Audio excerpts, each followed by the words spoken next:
નમસ્કાર મિત્રો, જે લોકોએ મારી ચેનલને સબસ્ક્રાઇબ કરી છે અને જેમને સબસ્ક્રાઇબ નથી કરી પરંતુ મારા વિડીયો જોવે છે, કોમેન્ટ કરે છે, લાઇક કરે છે, શેર કરે છે, દરેકનો ખૂબ ખૂબ ધન્યવાદ। આજનો ટોપિક છે મિત્રો કે સેવ ટામેટાનું શાક ખાવાથી આપણા શરીરમાં અનેક પ્રકારના રોગ થઈ શકે છે। જી હા મિત્રો, તમને નવાઈ લાગશે કે સેવ ટામેટાનું શાક ખાવાથી આટલી બીમારીઓ થાય છે, આપણા શરીરમાં આટલા બધા રોગ થાય છે। આ વાત 100% સાચી છે। કેમ? તો તમે જુઓ તો અત્યારે હાલ તમે કોઈ પણ હોટલમાં આપણે જઈને ઊભા રહીએ તો પણ સેવ ટામેટાનું શાક અવેલેબલ હોય છે, એટલે કે મળી રહે છે। અને ઘણા લોકોને તો સેવ ટામેટાનું શાક ખૂબ ભાવતું હોવાથી તેઓ અઠવાડિયામાં 2 કે 3 વાર સેવ ટામેટાનું શાક ખાવાનો આગ્રહ રાખે છે। તો સેવ ટામેટાનું શાક ખાવાથી આપણા શરીરમાં કઈ કઈ બીમારીઓ થાય છે એ આજે આપણે આ વિડીયોની અંદર ચર્ચા કરીએ। જે લોકોને બીડી, તમાકુ કે ગુટખા ખાવાને કારણે દાંત પીળા થઈ ગયા હોય એવા લોકો જો ટામેટાની ગ્રેવી ગરમ કરી અને ઠંડી થાય પછી એ ગ્રેવીને જો બ્રશ ઉપર લઈ અને દાંત ઉપર ઘસવામાં આવે તો એમના દાંત છે એકદમ સ્વચ્છ એટલે કે ચોખ્ખા ચણાક થઈ જાય છે। અને બાથરૂમ કે ટોયલેટની અંદર જો પીળા ડાઘા પડી ગયા હોય તો એ જગ્યા ઉપર પણ ટમેટાની જે ગ્રેવી છે એને ગરમ કરી અને ઠંડી થાય ત્યારે એ પીળા ડાઘા ઉપર લગાવી દેવામાં આવે અને પછી 10 કે 15 મિનિટ પછી ચોખ્ખા પાણીથી જો ધોવામાં આવે તો એ પીળા ડાઘ દૂર થાય છે। મતલબ કે જ્યારે પણ ટામેટાને ગરમ કરવામાં આવે છે ત્યારે તે એસિડિક બની જાય છે, એટલે કે એ એસિડનું કામ કરે છે। એટલે કે આપણે ટામેટાને ગરમ કરી અને જો આપણે ખાઈશું તો એ ટામેટું આપણા માટે ઝેર સમાન સાબિત થઈ શકે છે। કેમ? તો ટામેટા ગરમ થાય ત્યારે એ એસિડિક બની જાય છે અને આપણા શરીરમાં જાય ત્યારે આપણા શરીરની અંદર યુરિક એસિડનું પ્રમાણ વધે છે।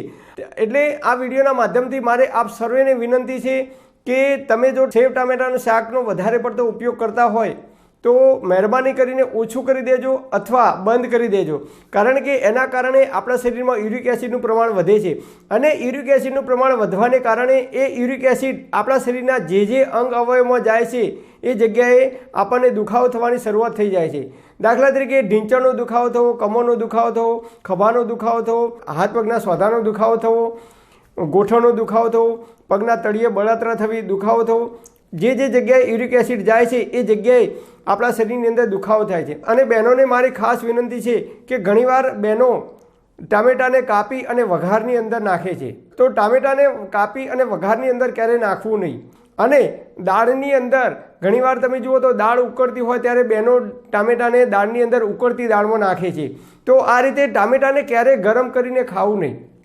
તમે ટામેટા તમારે જેટલા ખાવા હોય એટલા તમે ખાઈ શકો છો, પરંતુ કુદરતે જે સ્વરૂપમાં જે ફોર્મમાં આપ્યા છે એ સ્વરૂપમાં તમે ટામેટાને ખાશો તો તમને કોઈ પ્રોબ્લેમ નહીં થાય, એનાથી તમારા શરીરમાં ખૂબ ફાયદો કરે છે। તમે દેશી ટામેટા અથવા બજારમાં જે મળે છે એ પાકા ટામેટા તમારે ખાવા હોય તો તમે ભરપેટ ખાઈ શકો છો, એનાથી કોઈ નુકસાન થતું નથી। પરંતુ ટામેટાને ગરમ કરીને દાળની અંદર નાખીને કે શાક બનાવીને કે એની ગ્રેવી બનાવીને ગરમ કરીને જો એ ટામેટા ખાવામાં આવે તો એ આપણા શરીરને ખૂબ નુકસાન કરે છે। તમારે ટામેટા ખાવા હોય તો તમે સલાડની અંદર ટામેટાનો ઉપયોગ કરી શકો છો, અથવા દાળની અંદર કે શાકમાં તમારે ટામેટાનો ઉપયોગ કરવો હોય, દાળ કે શાક ચડી જાય એટલે કે બની જાય પછી ગેસ બંધ કર્યા પછી એની અંદર તમે ટામેટા ઉમેરી શકો છો। તો આ રીતે જો તમે ટામેટાનો ઉપયોગ કરશો તો આપણને ઓછા નુકસાન કરે છે। આપ સર્વેને મારી આ વિડીયોના માધ્યમથી ફરી એકવાર વિનંતી છે કે જો તમે સેવ ટામેટાનું શાક અથવા ટમેટાની ગ્રેવી કે ટમેટા ગરમ કરીને કે દાળમાં નાખીને આ રીતે જો ગરમ કરીને ખાતા હોય તો મહેરબાની કરીને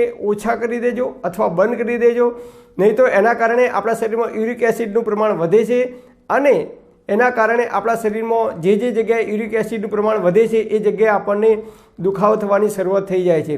અને એના કારણે તમે જુઓ કોઈ જગ્યાએ માણસો બેઠા હોય તો કોઈ અડધો કલાક કે 1 કલાક સુધી માણસ બેસી શકતા નથી, કારણ કે એમને પગનો દુખાવો થાય છે, કમરનો દુખાવો થવાની શરૂઆત થઈ જાય છે, ઢીંચણનો દુખાવો થાય છે, અથવા આપણે ઊભા હોઈએ તમે જુઓ તો ઘણા લોકો અડધો કલાક કે 1 કલાક સુધી એક સ્થિતિમાં ઊભા પણ રહી શકતા નથી, કારણ કે એમને પગ દુખવા લાગે છે અથવા કમર દુખે છે અથવા ઢીંચણ દુખે છે। એનું કારણ એક જ છે કે આપણે બજારની અંદર જે એસિડિક પદાર્થો છે તમે જુઓ તો અત્યારે હાલ આપણે બધા એસિડિક પદાર્થો યુરિક એસિડનું પ્રમાણ શરીરમાં વધે એવા ખોરાક ખાઈએ છીએ, એટલે કે burger, pizza, puff, dabeli, panipuri આવી અનેક પ્રકારની આઇટમો આપણે રોજબેરોજ આપણે ખોરાકની અંદર ઉપયોગ કરીએ છીએ, જેના કારણે આપણા શરીરમાં યુરિક એસિડનું પ્રમાણ વધે છે। અને નાના બાળકો તો તમે જુઓ તો નૂડલ્સ કે મેગી સિવાય કંઈ ખાતા નથી, એમને એ વસ્તુ વધારે ભાવે છે. આ બધી વસ્તુઓ ખાવાને કારણે આપણા શરીરમાં યુરિક એસિડનું પ્રમાણ વધે છે, જેના કારણે નાની ઉંમરમાં બાળકોને પણ થોડુંક કામ કરે છે કે થોડુંક ચાલે છે તેઓ થાકી જાય છે. ઘરકામ કરતાં કરતાં કે રોટલી વણતા વણતા પણ ઘણીવાર બહેનો થાકી જાય છે. એનું કારણ એક જ છે કે યુરિક એસિડ વધે એવા ખોરાકો આપણે દિવસે ને દિવસે વધુ લઈ રહ્યા છીએ. ખોરાકની અંદર આપણે જો પરિવર્તન કરીશું તો આપણા શરીરની અંદર લાંબા ગાળે કોઈપણ પ્રકારની બીમારી નહીં થઈ શકે અને આપણે જેટલું પણ જીવીશું એટલું નિરોગી અને તંદુરસ્ત રહી શકીશું. આપ સર્વેને પરમપિતા પરમાત્મા નિરોગી અને તંદુરસ્ત રાખે એવી મારી હૃદયપૂર્વક પરમપિતા પરમાત્માની પ્રાર્થના. Thanks for watching my video. Thank you.